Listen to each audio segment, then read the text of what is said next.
Meus amados em Cristo, vamos abrir as nossas Bíblias aqui em Apocalipse capítulo 6. Quero falar hoje sobre as consequências inevitáveis da abertura do sexto selo. Estamos caminhando, mesmo que ainda devagar, mas nós estamos caminhando para compreender o assunto das 7 trombetas.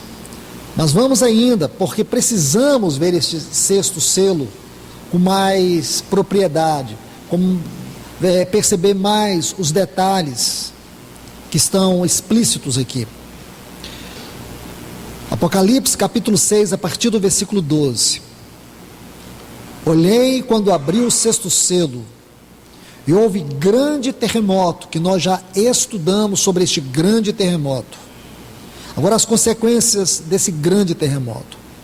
O sol tornou-se negro como um saco de crina, um saco de pelo, ou de pele também, depois a gente vai ver essa palavra. E a lua tornou-se como sangue.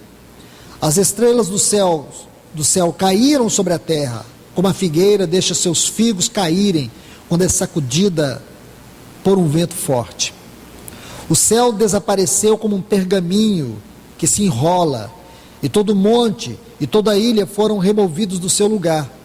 Os reis da terra, os magnatas, os ricos, os tribunos, os poderosos, e todo servo e todo livre, se esconderam nas cavernas, entre as rochas dos montes, e diziam aos montes e às rochas: caí sobre nós, escondei-nos do rosto daquele que está sentado sobre o trono e da ira do Cordeiro, porque o grande dia de sua ira chegou, e quem poderá suster-se de pé? Vamos orar. Amado Pai, no nome do Teu Filho Jesus, nós queremos apresentar esse tempo aqui, onde nós estamos reunidos com o único propósito, de que a Tua abençoada voz, poderosa voz, perfurante voz, venha falar a nós, venha tocar de maneira íntima no nosso coração, e trazer aquilo que é o fragmento da tua mente, da revelação do teu propósito, da tua palavra, para esse tempo que estamos vivendo e para aquele tempo que viveremos. Ajuda a tua igreja, Senhor. Desperta a tua igreja enquanto há tempo, Senhor. Desperta a minha vida, a vida de todos os meus irmãos e das minhas irmãs deste lugar. Nós te rogamos em nome de Jesus. Amém. Amados irmãos e irmãs, eu quero sugerir para vocês a leitura de alguns textos, antes que nós possamos adentrar as particularidades dos versículos 12 a 17 aqui do capítulo 6. Então, por favor, eu gostaria de adicionar alguns textos que eles estão intimamente inseridos em todos esses textos que acabamos de ler. Se você puder anotar, se você puder colocar inclusive na sua Bíblia, vai ser melhor. Primeiro texto, os primeiros textos, Isaías capítulo 13, versículos 10 e 11. Então vamos ler Isaías capítulo 13, os versículos 10 e 11. Está assim: porque as estrelas e constelações dos céus não darão a sua luz, o sol logo ao nascer se escurecerá, e a lua não fará resplandecer a sua luz. Agora olha essa frase: castigarei o mundo por causa da sua maldade, e os perversos por causa da sua iniquidade. Farei cessar a arrogância dos atrevidos. Lembra que ele fala? Os grandes, poderosos, os magnatas. Lembra que ele fala aqui? Então, veja, arrogância dos atrevidos, e abaterei a soberba dos violentos. Então, se você pegar estes dois textos aqui, é uma síntese da abertura deste sexto selo. É uma passagem muito importante. Por isso eu peço a vocês, coloque aí com muito cuidado, anote com muito cuidado esses textos, porque eles são importantes. Isaías capítulo 34 e o versículo 4. Todo o exército dos céus, a palavra exército aqui é uma metáfora para falar ou fazer referência ou referir-se às estrelas dos céus, se dissolverá e os céus se enrolarão como livro. Olhe bem isso aqui. É mais luz que nós ganhamos para entender aqueles textos que acabamos de ler, do capítulo 6, versículos 12 a 17. E cairá todo o seu exército, está falando aqui das estrelas, como cai a folha de parra e como cai a da figueira. Está vendo? Mais um texto que está relacionado com aqueles textos. Vamos para Joel capítulo 2, versículo 10. Diante dele treme a terra, os céus estremecem, a lua, o sol escurece e as estrelas perdem o seu resplendor. Ainda em Joel 2, veja o versículo 31. O sol se converterá em trevas e a lua em sangue, antes que venha o grande e espantoso dia do Senhor. Está vendo? Versículo 31. E por último, Mateus capítulo 24 e o versículo 29. Imediatamente depois da tribulação daqueles dias, o sol escurecerá e a lua não dará sua claridade, as estrelas cairão do céu e os poderes do céu serão abalados. Vou repetir mais uma vez. Logo depois daqueles dias, o sol escurecerá e a lua não dará sua claridade, as estrelas cairão do céu e os poderes do céu serão abalados. Então, irmãos e irmãs, guarde a sequência desses textos. Isaías, capítulo 13, versículos 10 e 11. Isaías, capítulo 34, versículo 4. Joel, capítulo 2, versículo 10 e o versículo 31. E Mateus, capítulo 24, versículo 29. Então, todos esses textos, vocês precisam colocar eles dentro desta porção do sexto selo de Apocalipse, capítulo 6, versículos 12 a 17. Ainda, para jorrar mais luz sobre o versículo 17, anote mais alguns textos, que eu não vou ler, só numa outra oportunidade. Versículo 17, você vai colocar Joel capítulo 2, versículo 11, Malaquias 3 e o versículo 2, Lucas capítulo 21 e o versículo 36, para vocês entenderem essa frase. E quem poderá estar de pé ou suster-se aos seus pés, ou estar de pé, aliás, quem subsistirá, talvez esteja assim na sua versão, ou quem estará em pé. Esses três últimos textos vão ajudar vocês a entender o grande significado desta abertura, ou abertura do sexto selo, ou o sexto selo. Irmãos, irmãs, lembrem-se que eu disse a vocês em outra oportunidade, talvez eu disse isso mais de uma vez. Para você entender uma porção de Apocalipse, ou qualquer profecia Apocalipse, é necessário que façamos a leitura de vários textos, um conjunto de textos, para podermos entender uma profecia em Apocalipse. Então aqui nós acabamos de ler esses textos que eu citei para vocês. Observe, o que nós podemos ver aqui? Primeiro, todo o universo será afetado e ocorrerá uma grande mudança. Convulsões incomuns ocorrerão na natureza. O outro ponto que vocês vão ver, que a criação está estreitamente envolvida no juízo de Deus. Vou repetir isso. A criação está estreitamente envolvida no juízo de Deus. Amados irmãos, quando nós estudarmos o capítulo 7, e o tema será o grande e último avivamento. O livro de Apocalipse, ele trata de um grande e último avivamento.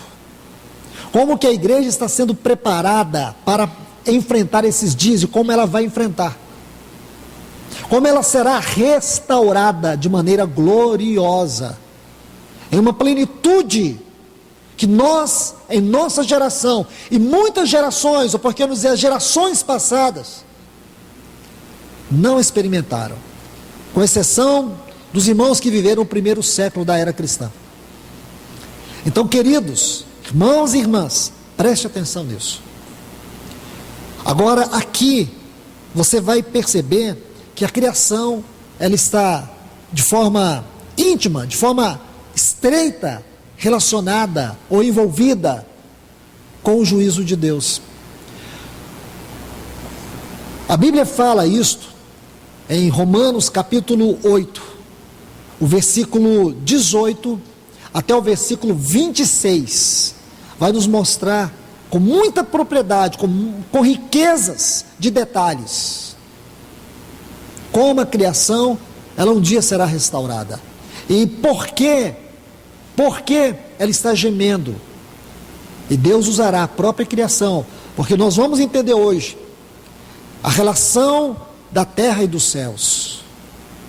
Como que houve essa grande mudança entre os céus e a terra, desde que Deus os criou.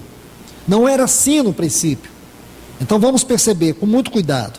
Vamos observar alguns detalhes da profecia aqui do sexto selo. Nós podemos colocar essa profecia como arauto cósmico, arauto ou a profecia que tem esse caráter cósmico. Então por isso que eu coloquei dessa forma, arauto cósmico dos eventos futuros. Aqui nós vemos os fenômenos naturais.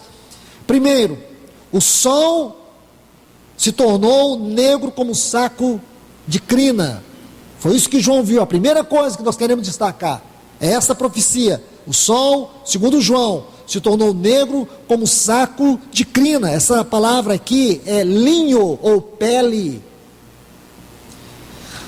Tem uma versão que está assim: o sol se tornou negro como a roupa de luto. Agora eu explico isso. Eu gosto disso, irmãos. O sol se tornou negro como uma roupa de luto. Tem uma outra versão que diz assim: o sol parecia ter sido pintado de preto. É muito importante você fazer essa configuração das versões, porque você vai extrair o pensamento. Porque quando você lê, o sol se tornou negro como saco de crina, o que vem à sua mente? Eu acho que quem não tem uma ideia disso, não vem nada. Você vai ficar com a imaginação vaga. Mas agora nós já temos uma imaginação, que a ideia aqui é de luto, porque a palavra crina aqui é de pelo, um saco de pelo.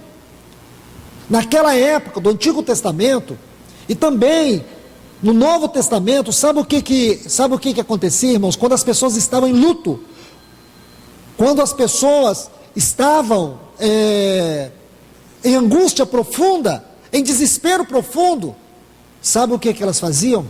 Os judeus tinham esse costume, eles vestiam de saco de crina. Era uma demonstração de angústia, era uma demonstração de luto, era uma demonstração de perda. Então esta é uma mensagem para nós, que no tempo em que Deus trouxer o juízo sobre as nações, aqui está uma mensagem apocalíptica, será um tempo de angústia, um tempo de desespero, será um tempo em que as pessoas estarão correndo desesperadas de um lado para outro. Então vamos todos nós capturar essa mensagem aqui. Depois ele diz: a lua toda como sangue. Versículo 12 ainda. Nós vimos na primeira mensagem sobre as 4 luas de sangue. Uma aconteceu agora em abril, e a outra vai acontecer em setembro, na festa da Páscoa e na festa do Tabernáculo.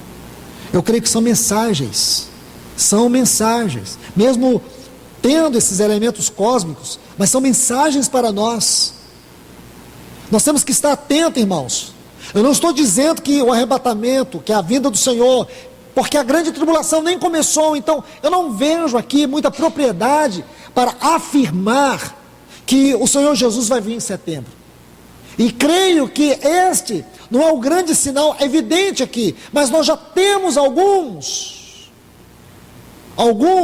pontos que nós podemos dizer que são pontos preliminares da revelação apocalíptica. O Senhor já está nos dando sinal, Ele está mandando você olhar. A palavra sinal fala de um símbolo que carrega em si uma mensagem. Você não pode olhar para os sinais como os cientistas da NASA olham. Você tem que olhar para os sinais como alguém que está olhando para a palavra, como alguém que está vendo de acordo com a mente de Deus. Terceiro, as estrelas do céu caíram pela terra como figueira. Eu quero que você entenda que isso aqui é uma símile. É uma símile. Está vendo aqui? É usado para estabelecer uma comparação de dois itens. E eu quero que você olhe para isso com muito cuidado. Por quê, irmãos? Vou dizer para vocês. Porque nós não podemos tomar tudo de maneira literal, que estamos tratando de profecia. Então a figura é uma figura de linguagem. Então aqui nós temos uma símile. Se você pega a palavra estrela, aqui no livro de Apocalipse, você vai descobrir que essa palavra ocorre 13 vezes. 13 vezes. O sentido dela é um sentido geral, genérico, abrange vários itens. Se você ler o capítulo 1 e o capítulo 2, você vai ver o mistério das 7 estrelas. E estas 7 estrelas, elas têm algo a ver com aqueles anjos das 7 igrejas. Então nós temos que tomar cuidado, porque depois vamos ver uma estrela que é chamada de absinto. E todos esses termos aqui em Apocalipse, eles têm a mesma etimologia, têm a mesma natureza. Mas, quando você estuda a palavra, aqui é aster, da onde vem a palavra asteroide. Então a palavra asteroide, esse sufixo oide aqui significa da mesma semelhança. Irmãos, não tem como uma estrela cair na terra, porque uma estrela é maior do que a terra. Na verdade, é a terra que teria que cair na estrela, porque essa é a realidade da lei da gravidade. Não é o maior que cai sobre o menor, é o menor que cai sobre o maior.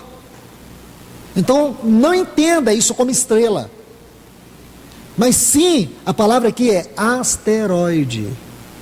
Às vezes a gente olha para o céu e vê um raio cruzando à noite, a gente pensa que é uma estrela. Não é. É simplesmente um asteroide. A gente chama de estrela cadente. É isso mesmo? Não tem nada a ver. É fruto da imaginação do homem, que é uma estrela que está caindo. Por favor, então vamos entender isso. Observe, irmãos.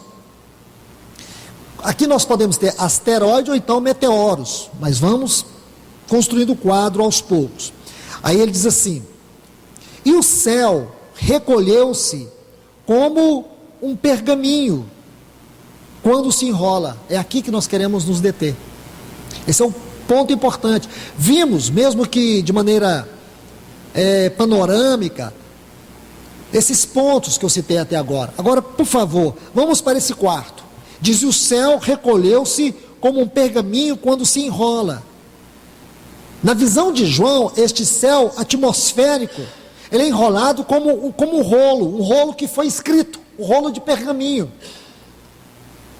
Quando você abre Apocalipse capítulo 21, diz assim, que surge um novo céu e uma nova terra. Preste atenção nisso, coloque aí esse texto. Quando inicia o sexto selo, qual é o conteúdo do sexto selo? 7 trombetas. O conteúdo da 7ª trombeta são 7 taças. Por favor, irmãos, vejam isto. Quando você inicia este sexto selo, nós temos essa mensagem, que o céu ele vai ser enrolado como um pergaminho.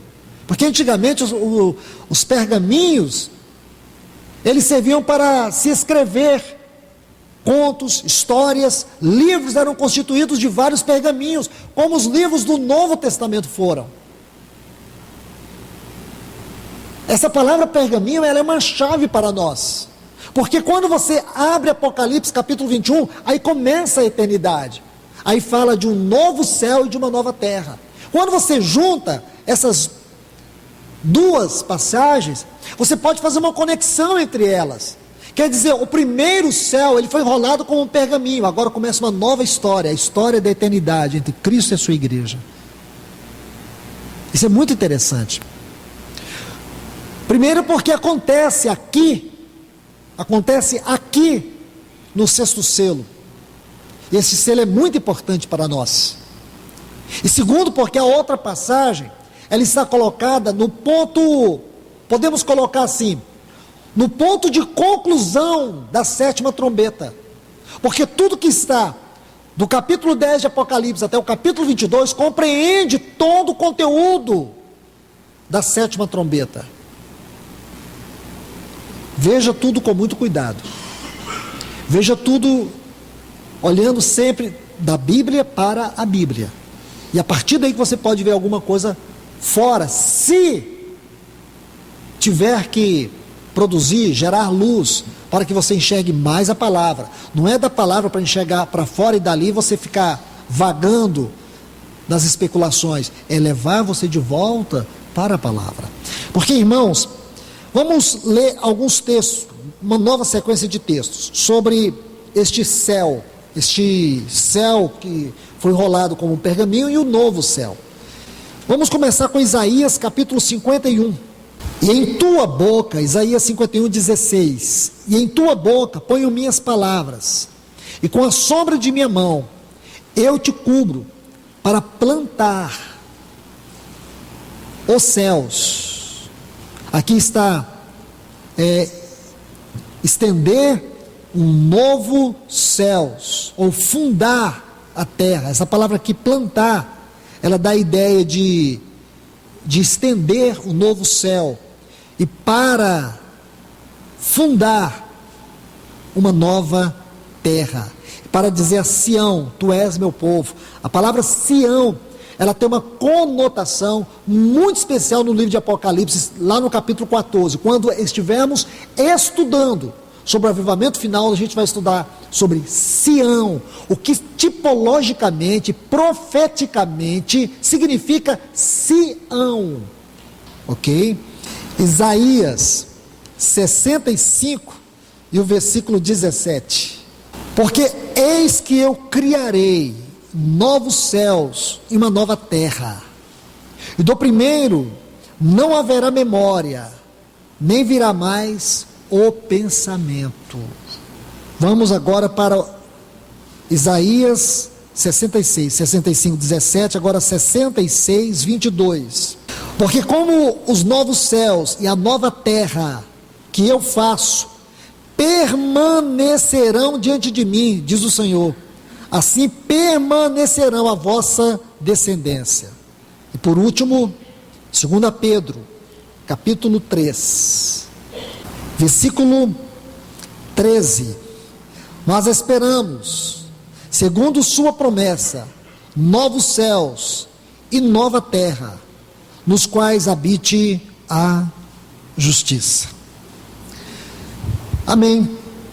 Vamos observar alguns pontos aqui, o que todos estes textos têm a nos dizer.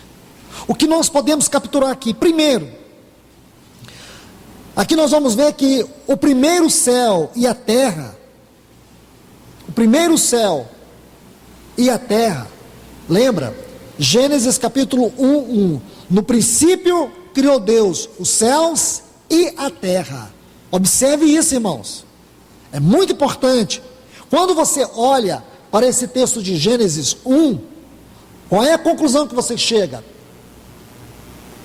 É que havia uma perfeita união entre os céus e a terra. Por que Deus vai criar um novo céu e uma nova terra? Qual é a necessidade disso? Então, é importante você saber isso. Quando a Bíblia diz que no princípio criou Deus o universo, Nós temos que entender que essa descrição não é segundo o ponto de vista astronômico, não é segundo o ponto de vista da astronomia, não é segundo o ponto de vista da ciência. Quando a Bíblia diz que Deus criou os céus e a terra, é que havia uma perfeita integração espiritual entre os céus e a terra. Você tem que compreender este ponto. Por quê? Porque se você não compreender este ponto, você não vai entender esses versículos que nós acabamos de ler aqui, desde Isaías até Pedro. Não vamos saber também por quê o céu se enrolou na visão de João como um pergaminho. Não vamos compreender nada disso, porque Deus vai criar um novo céu. Vamos lá.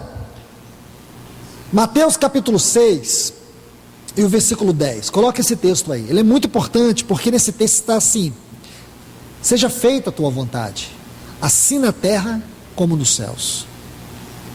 Coloca esse texto como que uma pequena moldura para realçar mais esse entendimento. A vontade de Deus hoje ela não é perfeita na terra como ela é no céu. Mas houve um tempo em que a vontade de Deus, tanto nos céus como na terra, era uma vontade perfeita.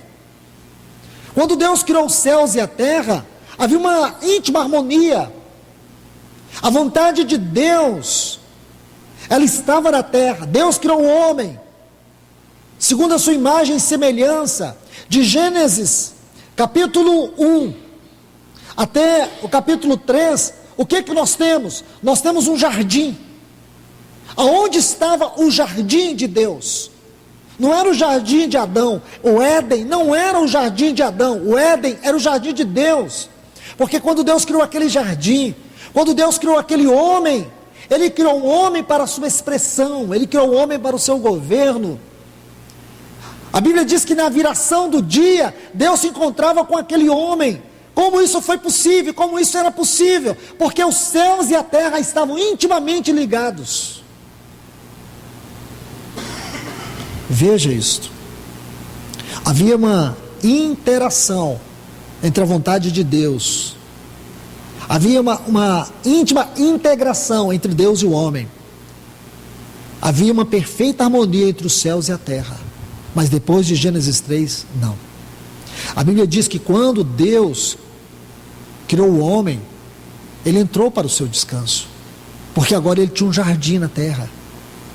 Aquele jardim, aquele homem, aquele casal, era o lugar do prazer de Deus, o lugar do seu descanso. Quando você lê João capítulo 5, versículo 37, Jesus disse assim: meu pai trabalha até agora, era sábado. Deus estava trabalhando no sábado, porque ele perdeu o seu descanso, ele perdeu o seu jardim na terra.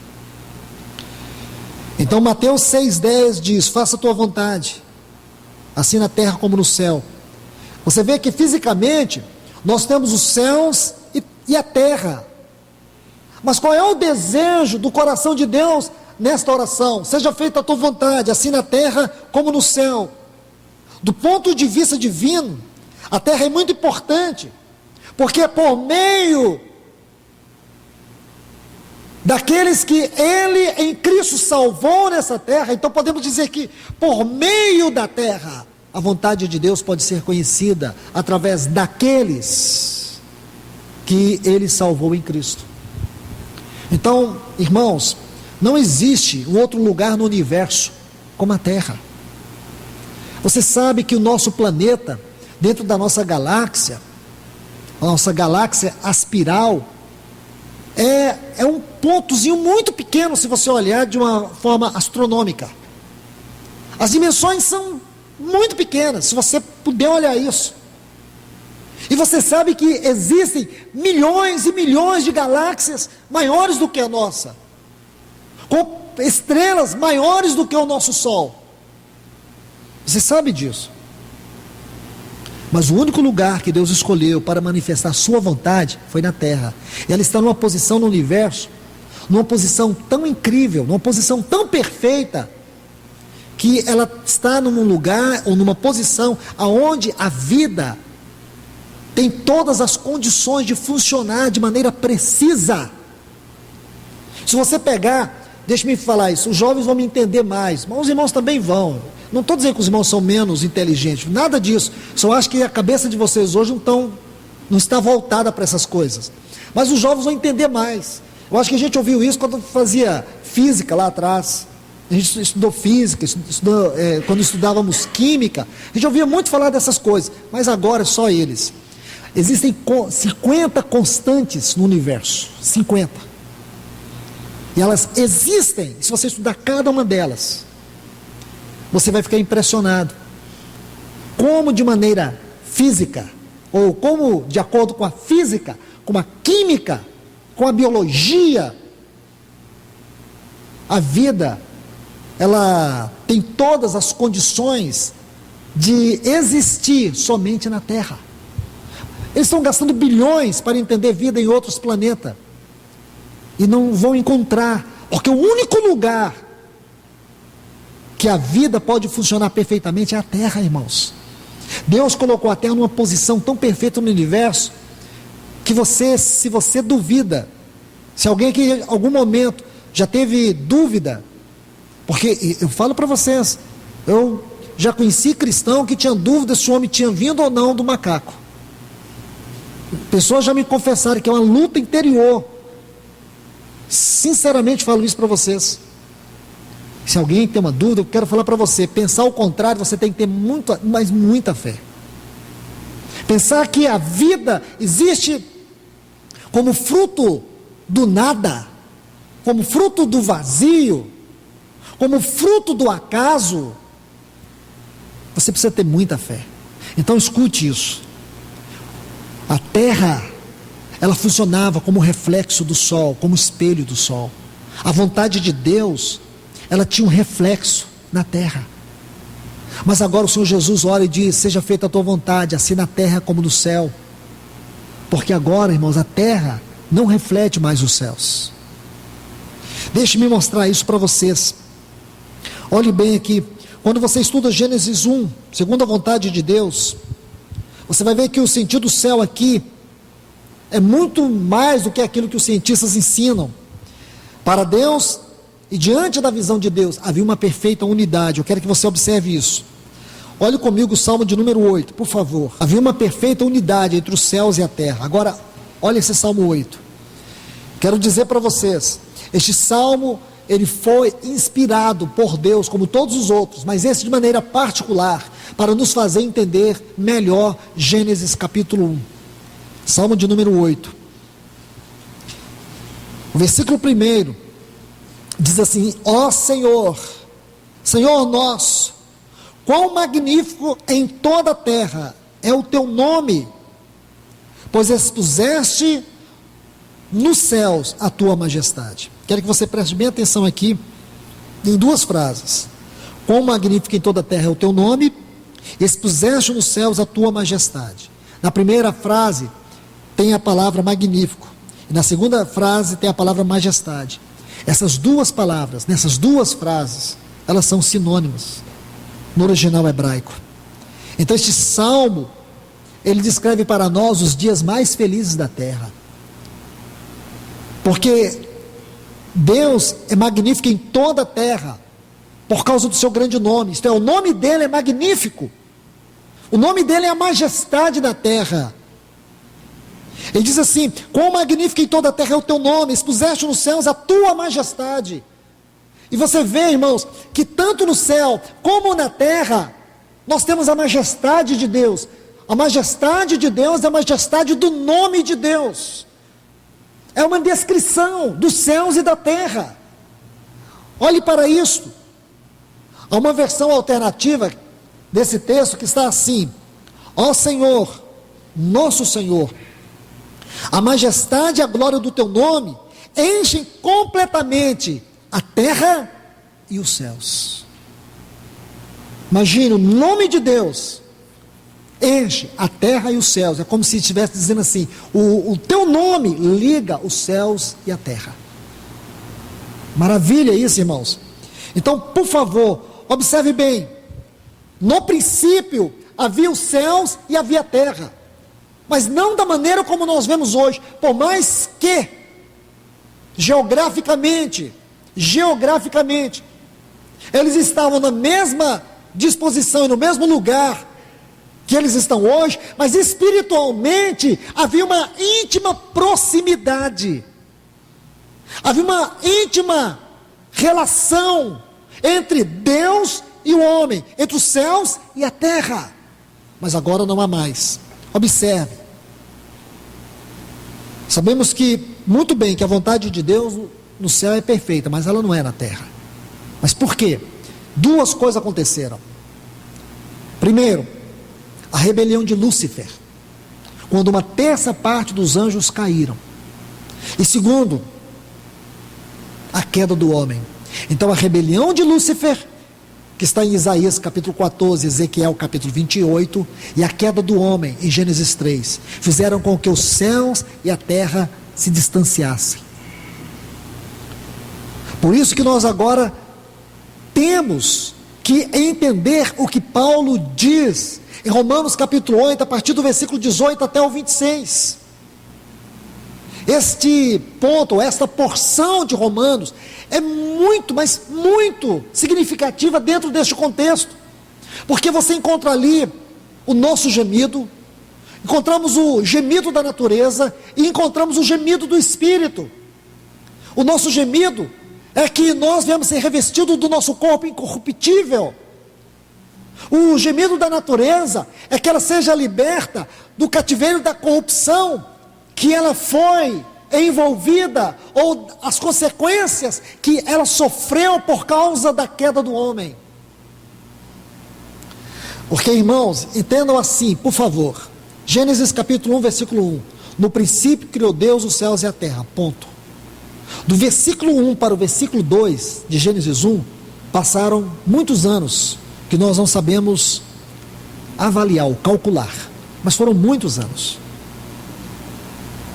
Aí, no versículo 2, diz assim, no princípio criou Deus os céus e a terra. Versículo 2, a terra, porém, estava sem forma e vazia, e havia trevas sobre a face do abismo. Agora você vai ver que houve a queda de Lúcifer. Primeiro Deus cria tudo perfeito, aí depois tem a queda de Lúcifer, aí agora nós temos as trevas. Deus não criou trevas, as trevas surgem através ou por causa ou como consequência da rebelião de Lúcifer, mas o Espírito de Deus pairava sobre a face das águas. Agora Deus começa um outro processo, que é o processo da restauração. Ele começa a chamar todas as coisas à ordem. Disse Deus: haja luz. Aí Deus começa a criar todas as coisas, e por fim Ele cria o homem. E agora o homem está aqui, e Deus colocou o homem para governar, para reinar sobre os peixes do mar, sobre as aves dos céus, sobre os répteis na terra. E em Gênesis 2,15 diz que Deus colocou o homem também para lavrar e para guardar o Éden. Ele tinha uma grande responsabilidade. A terra está restaurada, aquela harmonia foi restaurada. Porém agora o que nós sabemos, irmãos, o que nós sabemos é que o homem caiu, e novamente, aquela proximidade, aquela íntima relação, tudo isso se perdeu. Então temos todos esses anos de história, e agora João tem esta visão. Ele tem a visão que os céus, ele vai se enrolar como um pergaminho, porque uma nova história será escrita, e é a história da eternidade, onde Cristo e a igreja será o ponto central da glória, da obra da redenção, diante de Deus, ou para a glória de Deus. Cristo e a sua noiva, Deus e a sua grande família, o Espírito Santo e o seu santuário. Esta é a descrição da história da eternidade. Cristo é a noiva, o Pai e a sua família, o Espírito e o seu templo, o seu santuário. A igreja, os filhos e o santuário é uma descrição de todos os remidos na eternidade. Esta é a história do novo céus e da nova terra. Então tudo que nós virmos a partir do capítulo 21 de Apocalipse está dentro deste novo pergaminho que será escrito. Agora você vai ver que haverá um novo céu e uma nova terra, com uma proximidade muito mais profunda do que foi aquela primeira terra. Então tudo isso vai passar. Por isso que você talvez já se perguntou, mas como será esse novo céu e nova terra? Por que o novo céu e nova terra? Agora você começa a descobrir. Agora você começa a entender. Olhe bem aqui, irmãos, algo muito maravilhoso. É uma pergunta que está aqui em Apocalipse capítulo 21. Por que haverá novos céus e uma nova terra? Está no versículo 1 de Apocalipse capítulo 21, que haverá um novo céu e uma nova terra. Mas a pergunta é inevitável. Então as duas grandes rebeliões, a de Lúcifer e a de Adão, mostra para nós que não há mais uma proximidade entre os céus e a terra. Qual é o lugar aonde existe uma proximidade dos céus e da terra? Na igreja. Porque a igreja é o lugar onde os céus e a terra se encontram. Ela é a casa de Deus. 1 Timóteo capítulo 3, versículos 14 e 15 vai nos mostrar isso. Isso encontra grande facho de luz em Gênesis capítulo 28, naquela escada de Jacó, que é interpretada pelo nosso Senhor Jesus, em João capítulo 1, a partir do versículo 50, e você encontra mais argumento em João capítulo 2, naquela visão da casa de Deus, e você vai aprofundar o seu conhecimento, o seu entendimento deste assunto, se você ler com muito cuidado o capítulo 14 do Evangelho de João, quando ele vai dizer, na casa de meu pai há muitas moradas. Essa casa do pai, ela tem uma profunda conexão, em primeiro lugar com Cristo cabeça, e depois com a igreja no seu corpo, porque ele nos preparou este lugar. Nós somos este lugar, a casa é do pai, quem habita dentro dessa casa é ele. Então essa visão mística da casa de Deus é algo glorioso, porque é nela que os céus e a terra se encontram hoje. Mas vai ser por meio dela que Deus vai restaurar todas as coisas, e Ele vai trazer todas as coisas de volta à centralidade de Cristo Jesus. A Bíblia diz assim, Efésios 1:10, de fazer convergir nele, isto é, em Cristo Jesus, todas as coisas, tanto as dos céus como as da terra. Essa palavra convergir tem a ideia de reunir novamente, trazer de volta. Que lindo é isso, irmãos! Que texto glorioso é este de Efésios 1:10. Deus vai trazer de volta todas as coisas, aquela íntima relação que um dia houve entre os céus e a terra, acontecerá numa dimensão muito maior. Aquilo que Adão e Eva não puderam expressar em realidade, em intimidade, porque eles falharam, eles fracassaram. Mas agora, graças a Deus, veio o segundo homem, que é Cristo Jesus. Ele é o novo homem da nova criação. Ele veio e ele venceu, e ele se encarnou, e agora ele está nos céus. Por isso que ele abriu um caminho entre os céus e a terra, como está em Hebreus capítulo 10, versículo 19. Ele abriu um caminho, mas esse caminho, ele vai ter uma dimensão muito maior, que está descrita nos capítulos 21 e 22 de Apocalipse. Quão lindo é isso, irmãos! Quão tremendo é isso! Então não é uma visão, não é uma revelação pequena essa que João está tendo aqui. É uma revelação gloriosa, estupenda mesmo. Quando você observa essa parte aqui de Efésios, você tem paz, você tem consolo, porque, irmãos, o lindo de nós estudarmos Apocalipse é justamente este ponto, porque as pessoas olham o Apocalipse para ver todas as coisas negativas, para ver tudo de ruim que vai acontecer, só que eu e você podemos, além disso, ver tudo de bom que vai acontecer conosco. Em cada revelação nós podemos ver uma mensagem gloriosa. Enquanto o mundo vai ter esse grande sinal cósmico, enquanto o mundo sofrerá todas as angústias, aqui a descrição é que os homens estarão vestidos para o dia da angústia. Por isso que tem aqui essa visão do saco de crina, que era uma vestidura de luto, como está em outra versão. É como se a lua, o sol estivessem de luto, porque essa é a descrição daquele tempo. Mas para nós não, irmãos. Nós não estaremos vestidos de luto, nós estaremos ataviadas, seria melhor assim, como noiva. As nossas vestes não será de luto, mas de núpcias. Então, isto que é lindo em Apocalipse, vê dessa forma, para o mundo, luto, para o mundo, juízo, para nós, alegria, para nós, gozo, para nós, satisfação. O que eu fico maravilhado em cada um desses estudos é justamente isto, é o caminho de glória, que o livro de Apocalipse nos leva a ver. É como eu e você podemos enxergar o mover do Cordeiro, a glória da obra da redenção, porque muitos interpretam o Apocalipse de forma estritamente negativa. Sabemos que vai acontecer tudo isso, irmãos. Sabemos que será um tempo de juízo, de dor, de angústia, mas não para nós. Você vê uma cidade pequenininha em Santa Catarina, sofreu uma grande devastação, há poucos dias atrás.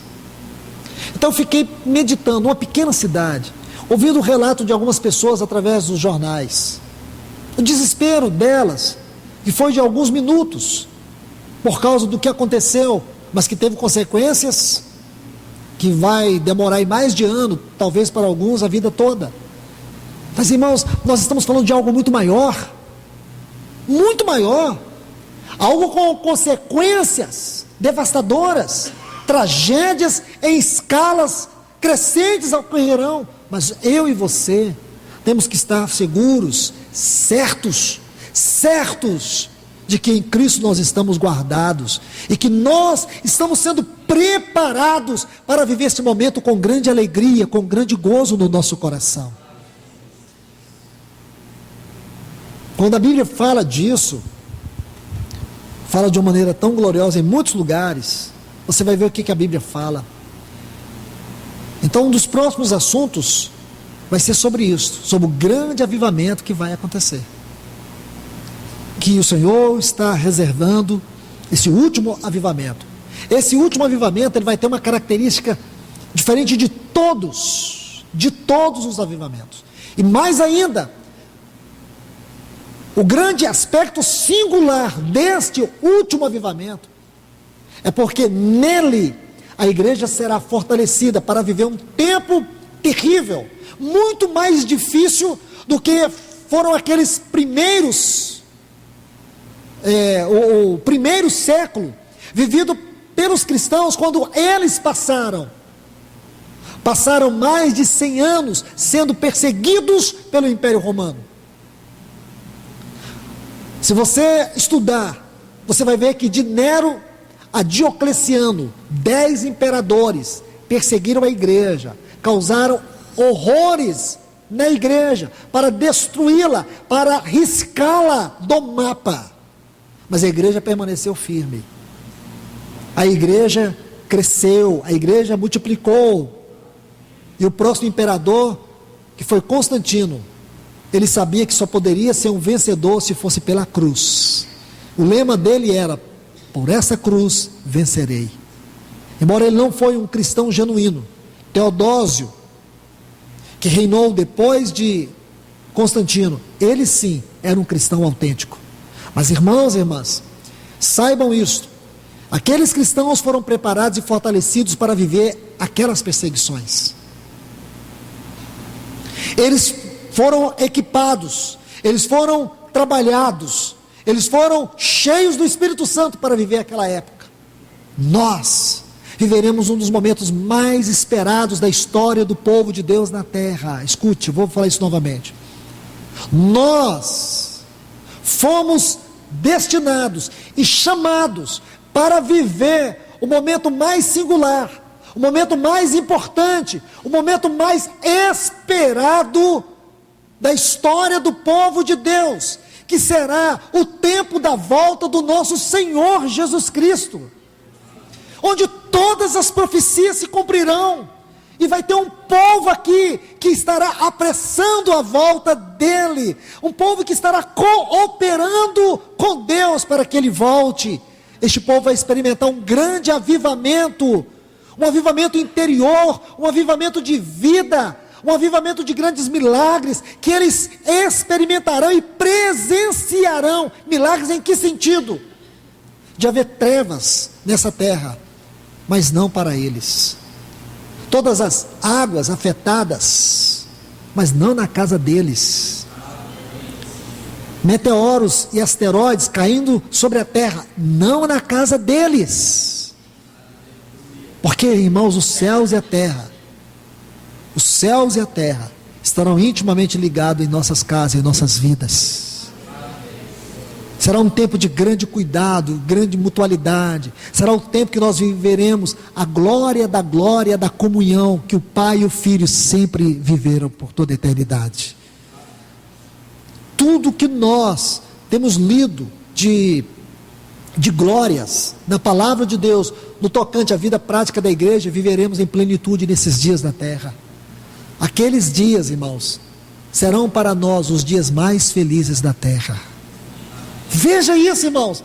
Para o mundo, dia de juízo. Para o mundo, dia de angústia. Para o mundo, tempo de morte. A Bíblia diz que os grandes, os poderosos, os magnatas, os tribunos, eles correrão, gritarão para os montes, cair sobre nós. Eles vão procurar a morte de tanta angústia, por tantas perdas, tamanho desespero. Porém nós não, irmãos. Nós estaremos vivendo um gozo indescritível, porque a nossa redenção, a redenção do nosso corpo, está às portas. As portas, nós vamos contar nos dedos, irmãos, a hora de ver a face do nosso Senhor Jesus Cristo.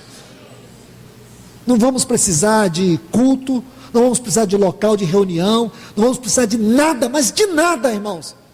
Por mais que não tenhamos isso nesse futuro que está vindo, de reuniões como esta, porque todos conhecerão o seu desde o maior até o menor, está lá em Hebreus capítulo 8, será um tempo de profundo crescimento espiritual.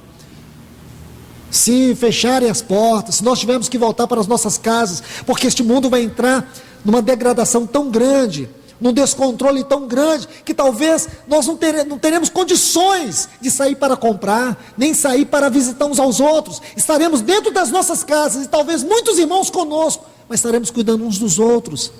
Estaremos preparados, sendo alimentados pelo Senhor, sendo fortalecidos pelo Senhor, sendo sustentados pelo Senhor. O mundo em convulsão e confusão, e nós em alegria, em gozo, num desfrute do Espírito como nunca, irmãos. Olhando para essa palavra, sentindo suas letras saltarem diante de nós, vendo o cumprimento de cada profecia. Que tempo vai ser esse, irmãos? Este é um dos pontos do grande avivamento que vai acontecer. Que o Senhor nos ajude a compreender mais e mais deste precioso livro de Apocalipse. Vamos orar. Pai, no grande nome do Teu Filho, nós Te louvamos, Senhor, porque a Tua palavra é viva, Tua palavra é eficaz, Tua palavra é poderosa. Obrigado por Teu alimento nesta noite. Obrigado por Tua revelação, pelo derramar do Senhor. Agora, Senhor, abra nossa mente, penetra a Tua palavra, perfura o nosso coração com essa palavra. Senhor, nós não podemos perder esta palavra. Nós queremos abraçar esta palavra, Deus, porque nós precisamos dela em nossa vida. Nós temos necessidade desta palavra. Te pedimos, ó Deus, no nome do Teu Filho Jesus, nós Te pedimos. Abençoe a Tua igreja com esta palavra, com a vida dela, com o poder dela, com a glória dela. Senhor, faz-nos ver além desses textos. Nós queremos, Senhor, navegar no rio da revelação da Tua palavra, e poder ver mais da Tua face, ver mais das Tuas glórias, ver mais da Tua mente. Nós Te rogamos aqui, em nome de Jesus. Amém.